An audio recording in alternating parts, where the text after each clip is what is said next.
Deep in the heart of the Emerald Isle lies a forest as old as time itself. A place where the boundary between the mortal world and the realm of the otherworld is as thin as the morning mist that clings to the earth.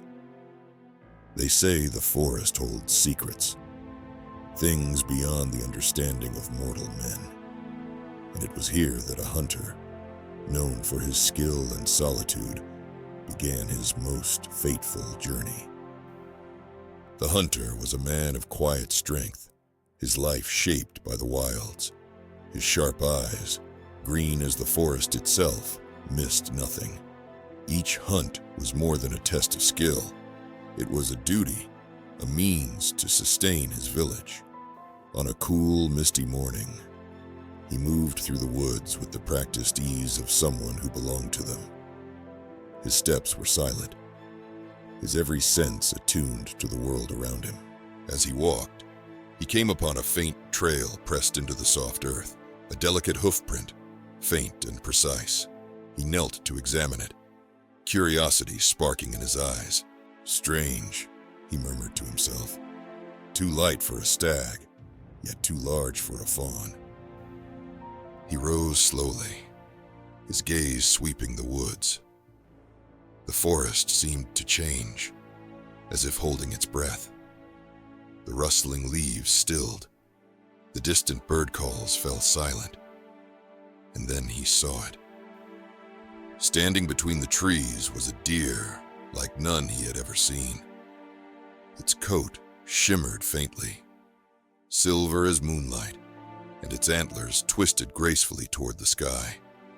It was a creature of beauty and otherworldly grace, and for a moment, he simply stood, entranced.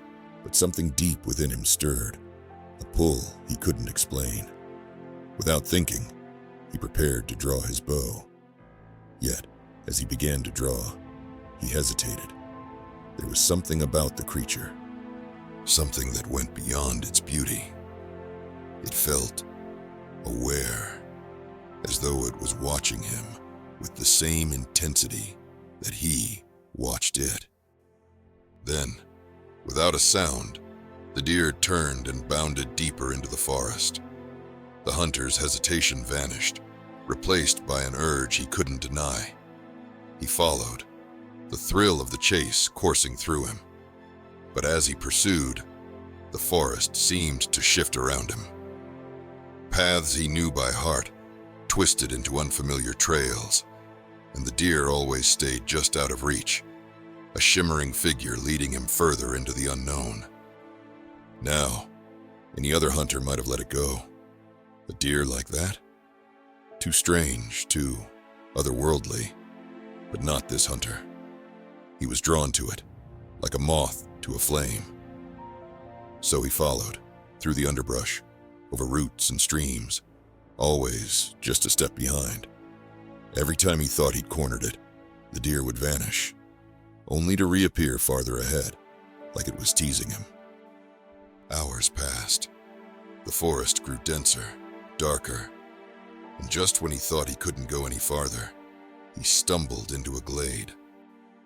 It was a place unlike any he'd ever seen, bathed in silver light, with flowers that seemed to glow faintly, and air so still it felt like time had stopped. There, in the center of the glade, stood the deer. He raised his bow, his hands trembling, not with fear, but with awe. But as he took aim, the deer began to change. Its form shimmered, twisting and folding, like mist caught in a breeze. And then, standing where the deer had been, was a woman. She was otherworldly. Her hair fell like rivers of gold. Her gown sparkled as if it were woven from stars. And her eyes, those eyes, held the weight of 1,000 lifetimes. The hunter didn't know whether to bow, to run, or to speak. She spoke first. "You've followed me far, hunter, but I am no prize to be claimed," she said, her voice like a melody carried on the wind. I am a woman of the Tua de Danann, bound by a curse to wander this world as a deer. She told him her story. Long ago, she had been cursed by a rival, someone jealous of her light, her beauty. This curse trapped her between worlds, neither fully human nor fully magical.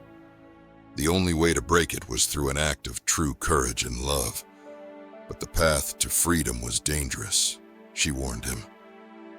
Dark forces protected the curse, and they would not let her go without a fight. If you choose to help me, She said, her gaze steady. you risk everything. The hunter didn't hesitate. Then I'll risk it, he said. Simple as that. From that moment, they were bound together. She led him through the forest, teaching him to see it not just as a place of survival, but as a living, breathing thing. And he taught her to trust again, to believe in the strength of another. But the forest wasn't kind. They were hunted, not just by beasts, but by shadows. Creatures of nightmare sent to keep her bound by the curse. Time and again, the hunter proved his courage, standing between her and the darkness. The final test came under a sky black as pitch. A creature unlike any other, the guardian of the curse, rose before them, its eyes like burning coals, its breath cold as death. The hunter had a choice: flee and save himself, or stand and fight, knowing it might cost him his life. And in that moment, he didn't think of his own safety. He thought of her. He thought of the promise he'd made. With a roar, he charged. Blade met shadow, and though he was struck down, his courage shone brighter than any star. As he fell, the woman cried out, her voice echoing through the glade. A light burst from her, chasing the shadows away. The curse was broken. She knelt beside him, her hands glowing with magic that healed his wounds. I owe you my life, She said, placing a pendant around his neck, a token of her gratitude. but our paths must part. This is the way of things. And with that, she vanished, her light fading into the night. The hunter returned to his village, changed. He never spoke of what had happened, but the people could see it in his eyes, that he had walked with magic, faced the impossible, and come out the other side. And the glade? They say it's still out there, hidden deep in the forests of Ireland. A place where, on certain nights, if you're quiet and lucky, you might just catch a glimpse of silver among the trees. Now tell me, if you saw that deer, would you follow it? I'll see you in the next video. Stay curious.